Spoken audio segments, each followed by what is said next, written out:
Hello students, welcome to my channel. तो आज की इस वीडियो के माध्यम से हम BA fifth semester English literature के पेपर 2 जिसमें फिक्शन आप लोगों को पढ़ना है उसका इंपॉर्टेंट क्वेश्चन देखने वाले हैं एग्जाम के पॉइंट ऑफ व्यू से। तो अगर आप लोगों का एग्जाम हो रहा है या होने वाला है तो आपके लिए आज का वीडियो बहुत इंपॉर्टेंट है। तो हम देखेंगे इंग्लिश लिटरेचर के फिफ्थ सेमेस्टर के पेपर 2 के वो सारे इंपॉर्टेंट क्वेश्चन जो आपके एग्जाम में पूछे जा सकते हैं। जहाँ जहाँ सब्जेक्टिव पेपर होता है ऑल यूनिवर्सिटी के लिए आज का वीडियो इंपॉर्टेंट है, क्योंकि ऑल यूनिवर्सिटी में जो सिलेबस है वो सेम हो चुका है एनईपी 2020 के अकॉर्डिंग। एक बात मैं आपसे जरूर कहूंगी कि जो आपका इंग्लिश पेपर 1 एंड पेपर 2 है उसका पूरा सिलेबस जो है 1 से लेकर 8 तक की जो यूनिट्स हैं वो हमने पूरी कंप्लीट करा दी है नोट्स के साथ। तो प्लेलिस्ट बनी हुई है, चैनल पे विजिट करके जरूर देखिएगा। चलिए शुरू करते हैं आज का वीडियो। आपका पहला इंपॉर्टेंट क्वेश्चन है, what are the narrative techniques in style. Narrative technique क्या है इन स्टाइल यानी शैली में। तो आपका आंसर है, style refers to the way a writer tells a story. Style का मतलब शैली, शैली रिफर करता है या प्रस्तुत करता है टू द वे, एक रास्ता, ए राइटर एक राइटर को, टेल्स ए स्टोरी कहने के लिए एक कहानी। हम writing techniques associated with style are, यानी कि कुछ शैली से जुड़ी तकनीकें इस प्रकार हैं जैसे कि metaphor, similes, hyperboles, imagery, alliteration and personification. तो ये सब स्टाइल से जुड़ी कुछ क्या है, टेक्निक्स हैं नरेटिव। नेक्स्ट आपका इंपॉर्टेंट क्वेश्चन है, who is the father of the English historical novel. Father of English historical novel कौन है, यानी कि इंग्लिश का जो हिस्टोरिकल नॉवेल लिखा जाने लगा उसके फादर कौन थे, किसने शुरुआत की थी इस नॉवेल की। तो सर वाल्टर स्कॉट जो थे वो father of English historical novel थे, जिनका बॉर्न 1771 में हुआ था और डेथ 1832 में हुई थी। हिस्टोरिकल नॉवेल और ऑल टाइप्स के जितने भी नॉवेल हैं सब मैं आपको पढ़ा चुकी हूँ, सभी पर वीडियोस हमारे चैनल पे अपलोड हैं, तो ज़रूर देखिएगा, वहाँ से भी आपको काफ़ी हेल्प मिलेगी। आपका नेक्स्ट इंपॉर्टेंट क्वेश्चन है, which is the first picaresque novel written in English and when. कौन सा है पहला picaresque novel written in English, लिखा गया इंग्लिश में, एंड व्हेन और कब। तो पहला पिकारेस्क नॉवेल कौन सा लिखा गया और कब लिखा गया। तो पिकारेस्क नॉवेल के ऊपर भी मैं वीडियो अपलोड कर चुकी हूँ। पिकारेस्क नॉवेल क्या होता है ये आप जानते ही हैं, मैं आपको पढ़ा चुकी हूँ। तो फर्स्ट पिकारेस्क नॉवेल कौन सा है, ये क्वेश्चन बहुत इंपॉर्टेंट है। First picaresque novel written in English is the life of Jack Wilton और the unfortunate traveller, written by Thomas Nashe in 1594। तो थॉमस नैशे जो थे उन्होंने 1594 में पहला पिकारेस्क नॉवेल लिखा था। नॉवेल का नाम याद रखिएगा, the life of Jack Wilton और the unfortunate traveller. Next important question है, what are the 3 elements of science fiction. Science fiction के 3 एलिमेंट्स कौन कौन से हैं, ये भी आपके लिए बहुत इंपॉर्टेंट क्वेश्चन है। The 3 important elements of science fiction are, 3 important यानी महत्वपूर्ण तत्व हैं साइंस फिक्शन के। Speculation about humanity's future. देखो स्पेक्युलेशन मतलब होता है अनुमान लगाना, तो अनुमान लगाना मतलब ह्यूमैनिटीज फ्यूचर यानी कि मनुष्य की जो मानवता है उसके भविष्य के बारे में अनुमान लगाना। The impact of science and technology on people. Impact मतलब प्रभाव, ऑफ साइंस यानी विज्ञान का, एंड टेक्नोलॉजी यानी तकनीकी का, ऑन पीपुल यानी मनुष्य पर या लोगों पर। तो सेकेंड साइंस फिक्शन का एलिमेंट है कि लोगों पर टेक्नोलॉजी और साइंस का प्रभाव, and setting in an alternate time and place, और एक वैकल्पिक समय और स्थान की स्थापना। ये 3 एलिमेंट्स ऑफ साइंस फिक्शन है। क्वेश्चन इंपॉर्टेंट है। नेक्स्ट आपका क्वेश्चन है, what is meant by campus fiction. Fiction मतलब क्या होता है, नॉवेल और उपन्यास जिसको हिंदी में कहते हैं। तो कैंपस फिक्शन का क्या अर्थ है या क्या मतलब है, ये बड़ा इंपॉर्टेंट है, ये आपसे पूछ सकता है। एक campus novel also known as an academic novel whose main action is set in and around the campus of a university। एक कैंपस नॉवेल, जो एक कैंपस नॉवेल होता है, also known as an academic novel, जो कि academic novel के नाम से भी जाना जाता है।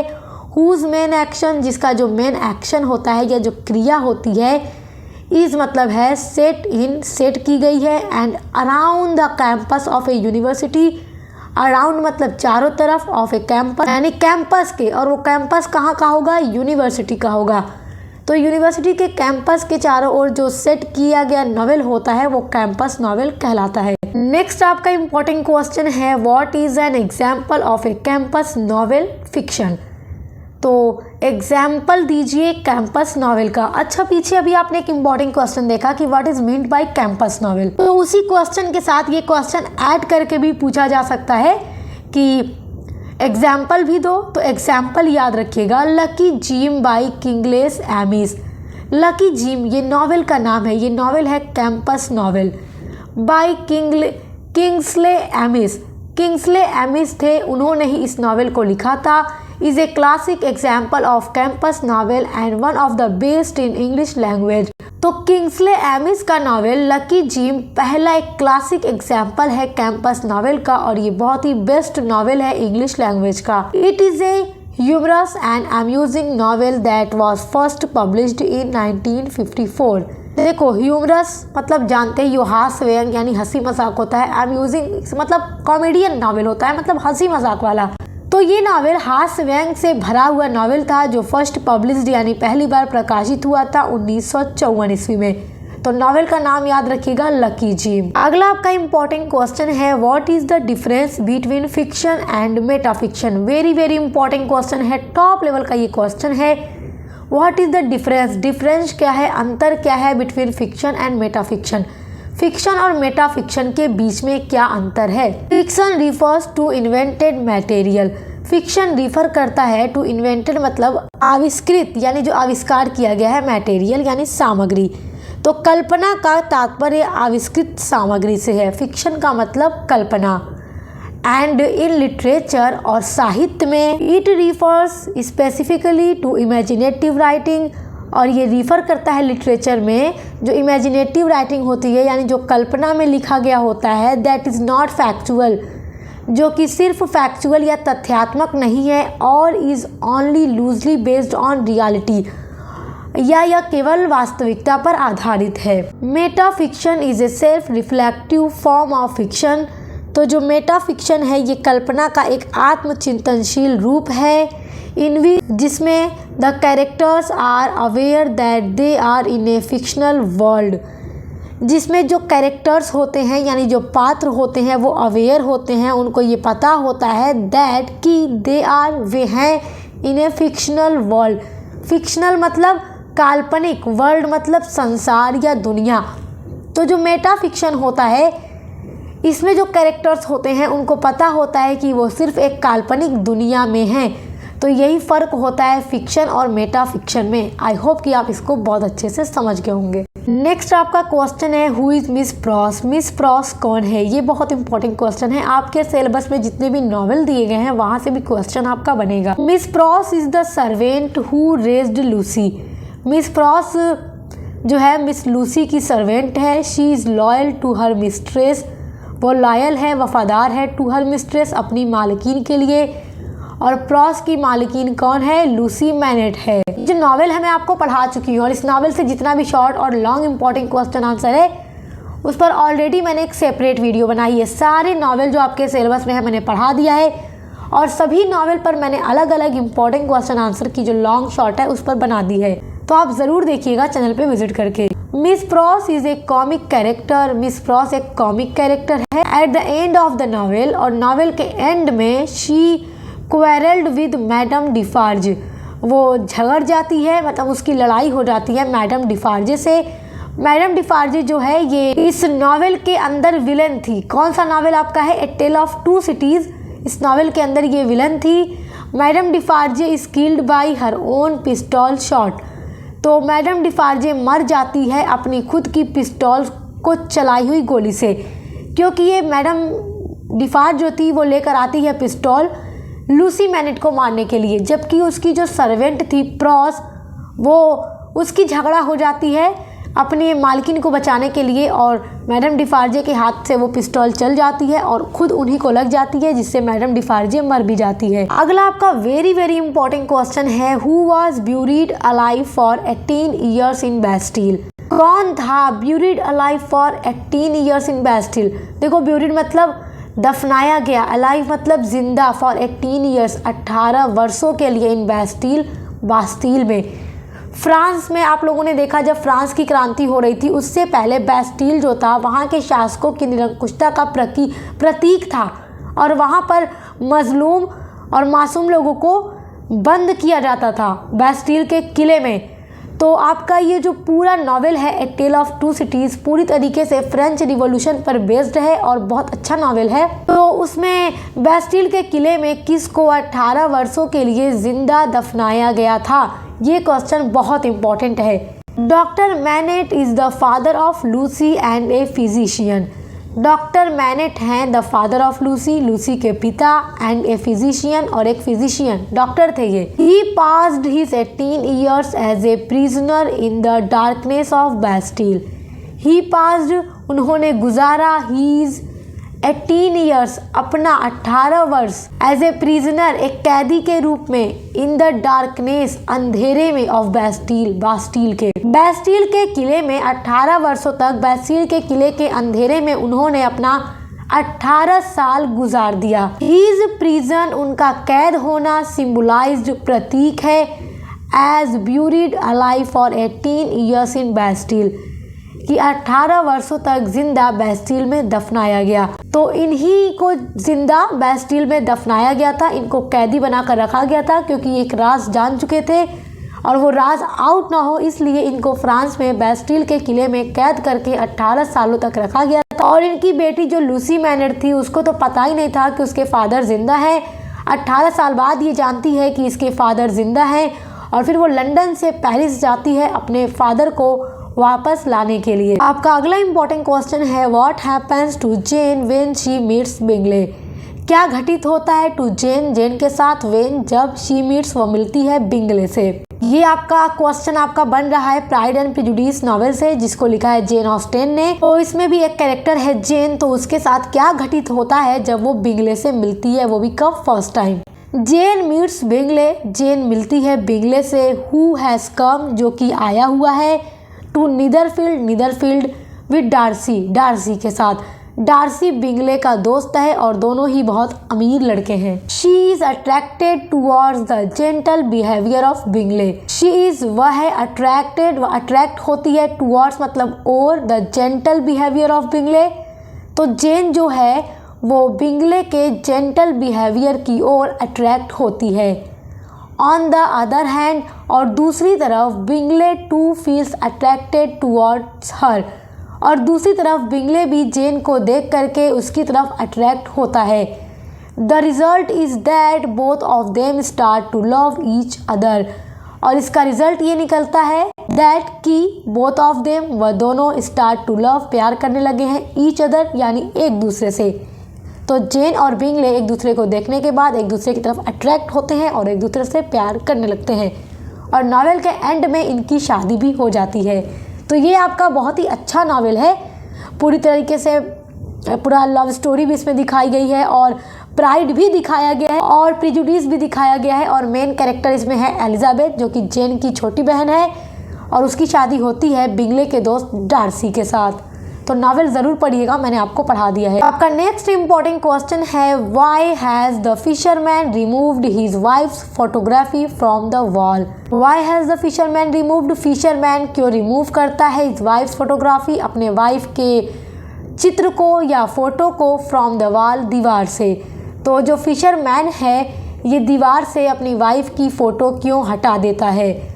The fisherman has taken the photography of his wife down from the wall. जो फिशरमैन है वो हटा देता है फोटोग्राफी अपने बीवी की दीवार से, बिकॉज क्योंकि it made him very lonely to see it, क्योंकि इट मेड ये बनाती है ही मतलब उसको, वेरी बहुत, लॉनली मतलब अकेला, टू सी इट जब वो उसको देखता है तो अपने दीवार पर लगी हुई अपनी वाइफ की फ़ोटो को जब भी वो देखता है तो वो खुद को इस दुनिया में बहुत अकेला फील करता है। इट इज़ नाउ, और यह है अब, on the self in the corner under his clean shirt, और अब वो फ़ोटो वो रख देता है दीवार के कॉर्नर में जो सेल्फ लगा हुआ है उस पर लगे हुए शर्ट के अंदर, ताकि वो तस्वीर उसको सामने न दिखे जिससे उसको इस संसार में अकेलापन महसूस न हो। आपका नेक्स्ट इंपॉर्टेंट क्वेश्चन है what is the story of the white tiger written by Aravind Adiga. तो क्या स्टोरी है द वाइट टाइगर नॉवेल की, जो लिखा गया है अरविंद अडीजा के द्वारा। तो द वाइट टाइगर भी आपके सिलेबस में है, सब मैं आपको पढ़ा चुकी हूँ जितना भी नॉवेल है। तो अरविंद अडीजा इसके राइटर हैं। तो इसकी स्टोरी क्या है, तो बड़े शॉर्ट में आपसे पूछ सकता है। आप लिखेंगे a story is about Balram, ये स्टोरी है बलराम के बारे में। बलराम मेन कैरेक्टर है इस नॉवेल का। Who comes from a poor Indian village, जो कि आता है एक गरीब इंडियन विलेज यानी कि भारतीय गांव के गरीब परिवार से। And uses his wit and cunningness to escape from poverty, जो कि यूज़ करता है हिज वीट यानी अपनी बुद्धि को, अपने दिमाग को, अपनी बुद्धि को यूज़ करता है to escape from poverty. Poverty मतलब गरीबी।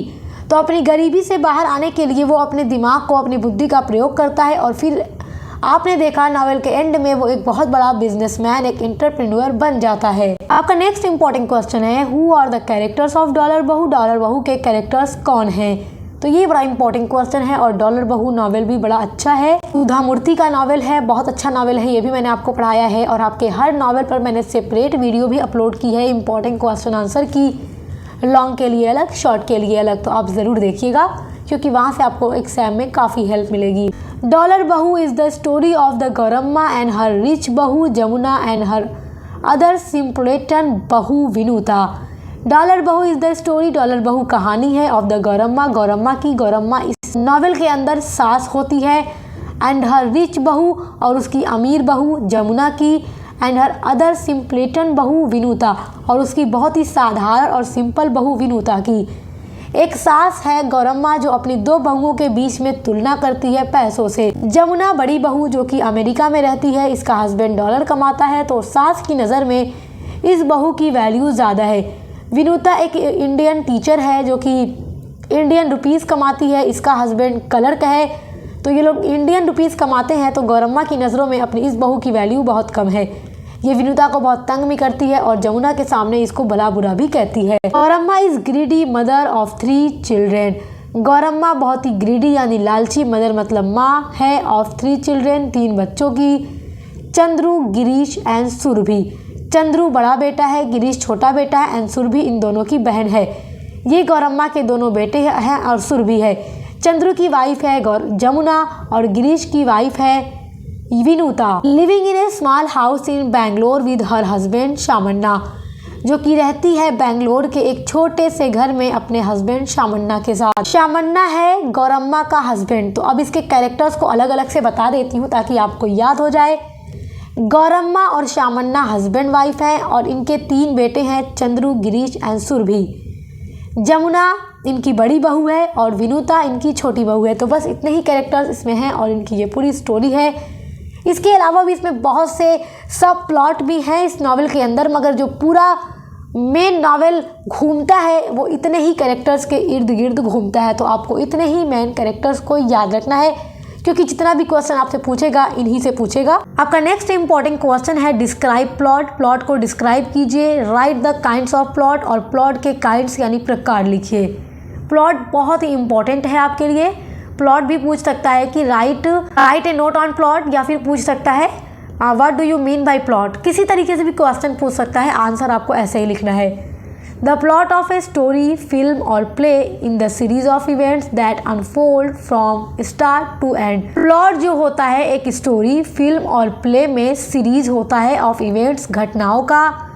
दैट अनफोल्ड जो कि अनफोल्ड होता है फ्रॉम स्टार्ट टू एंड, शुरू से लेकर अंत तक ये मुड़ता है। The plot explains not just what happens. Plot ये एक्सप्लेन नहीं करता कि वास्तव में क्या घटित होगा, but also the causality how one events lead to another event. जबकि प्लॉट ये भी बताता है कि कैसे एक इवेंट लीड करता है अनदर इवेंट्स यानी दूसरे इवेंट की तरफ।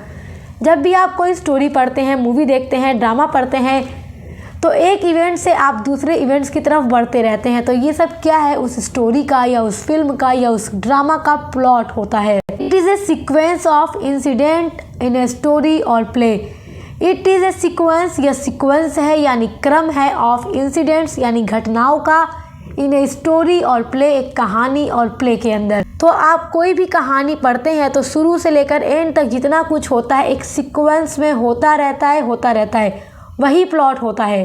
Plot divided into two kinds, plot दो भागों में बटा हुआ है, a simple plot and a complex plot. तो प्लॉट के टू काइंड्स हैं, पहला सिंपल यानी कि ये बहुत ही सिंपल भी होता है, दूसरा है कॉम्प्लेक्स यानी एक बहुत कॉम्प्लेक्स भी होता है। तो प्लॉट बहुत इंपॉर्टेंट है, चाहे तो स्क्रीनशॉट कर सकते हैं। आपका नेक्स्ट इंपॉर्टेंट क्वेश्चन है, what does Darcy point out when he first sees Elizabeth.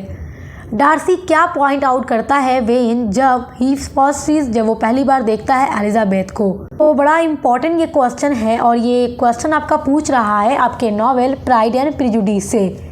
Novel पढ़िएगा, बहुत अच्छा नॉवेल है, मैंने आपको पढ़ा दिया है। When Darcy sees Elizabeth first, जब डार्सी देखता है एलिजाबेथ को पहली बार, ही कमेंट्स, वो कमेंट करता है दैट कि Elizabeth is not so beautiful, Elizabeth नहीं है बहुत खूबसूरत, दैट कि शी कैन अट्रैक्ट हिम, कि वो उसको अपनी तरफ अट्रैक्ट कर सके। This statement of Darcy becomes very troublesome for Elizabeth, और ये स्टेटमेंट जो डार्सी कहता है बिकम्स बन जाता है वेरी ट्रबलनेस, बहुत जैसे भयानक या कह सकते हैं गुस्सा दिलाने वाला फॉर एलिजाबेथ के लिए। ये चीज़ एलिजाबेथ सुन लेती है कि डार्सी ने उसको ऐसे कहा है कि ये इतनी खूबसूरत नहीं है कि मुझे अपनी तरफ अट्रैक्ट कर सके। And she comes to the conclusion, और वो आ जाती है टू द कंक्लूजन, उस निष्कर्ष पर, दैट कि Darcy is a man of pride, कि डार्सी है एक आदमी प्राइड यानी घमंडी, डार्सी एक घमंडी आदमी है। तो नॉवेल के स्टार्ट में तो डियर स्टूडेंट्स यही दिखता है कि डार्सी एक प्राइड मैन है, एक घमंडी आदमी है, और एलिजाबेथ जो है ये प्रेजुडाइज लड़की है, यानी लोगों को पहले ही ये जज कर लेती है कि ये इंसान कैसा होगा। तो ये डार्सी को जज कर लेती है कि ये प्राइड मैन है, घमंडी आदमी है। बट नॉवेल के एंड में जितनी भी कन्फ्यूज़न थी, जितने भी डाउट्स थे, एक दूसरे के क्लियर हो जाते हैं और एंड में दोनों की शादी भी हो जाती है। नेक्स्ट आपका इंपॉर्टेंट क्वेश्चन है, how is the book aptly name to kill a mockingbird. आपके सिलेबस में जो नॉवेल है to kill a mockingbird, इस बुक का नाम ये क्यों रखा राइटर ने। तो when Atticus warns his kids not to shoot mockingbird, जब एटिकस वार्न करता है, चेतावनी देता है हिज किड्स अपने बच्चों को, नॉट टू शूट कि मत शूट करना मॉकिंग बर्ड्स यानी कि इस चिड़िया को। देखो मॉकिंग बर्ड एक तरह की चिड़िया होती है जो किसी का नुकसान नहीं पहुंचाती, ये गाने वाली चिड़िया होती है। नॉवेल का नाम राइटर ने टू किल ए मॉकिंग बर्ड क्यों रखा है ये तो आपको नॉवेल पढ़कर ही पता चलेगा, नॉवेल मैंने आपको पढ़ाई है। एटिकस इस नॉवेल में एक कैरेक्टर होता है जो कि लॉयर होता है और ये गोरे लोग होते हैं। ये नॉवेल पूरी तरह से गोरे और काले पर बेस्ड है। He depicts them as innocent and causing no harm। Atticus के लिए ही का यूज हुआ है, वर्णन करता है them उनको as innocent and causing no harm, कि ये इनोसेंट होते हैं और ये किसी को हार्म या नुकसान नहीं पहुंचाते। इसलिए they should not kill one of these birds, तो उन्हें नहीं मारना चाहिए इस चिड़िया को। This line becomes the title of the book, और यही लाइन बन जाती है टाइटल ऑफ द बुक, इस बुक का। ये जो नॉवेल है टू किल ए मॉकिंग बर्ड का मतलब होता है एक मासूम चिड़िया जो गाती रहती है, किसी का नुकसान नहीं पहुंचाती। और इसमें एक ऐसे आदमी को मार दिया जाता है जो कि काला आदमी है, गोरा नहीं है, और उसके ऊपर एक चार्ज किया जाता है, रेप चार्ज लगाया जाता है गोरी लड़की के लिए। तो उसके लिए इसको सज़ा दी जाती है जबकि इसने ऐसा कोई काम नहीं किया था। तो इसमें यही दिखाया गया है कि एक आदमी जिसका गुनाह क्या है कि ये एक काला आदमी है, इसी के बदले इसको मार दिया गया, इसकी बात नहीं सुनी गई, इसको न्याय नहीं मिला। तो इसीलिए इसका नाम पड़ता है, इसका नाम राइटर ने रखा है टू किल ए मॉकिंग बर्ड। तो ये नॉवेल भी आप पढ़ लीजिएगा, मैं आपको पढ़ा चुकी हूँ। तो आज की वीडियो के ये सारे इंपॉर्टेंट क्वेश्चन आंसर आप लोग तैयार कर लीजिए, क्योंकि आपके ये सारे क्वेश्चन एग्जाम के लिए बहुत बहुत इंपॉर्टेंट हैं। तो वीडियो को लाइक कमेंट शेयर कीजिएगा, चैनल को सब्सक्राइब कर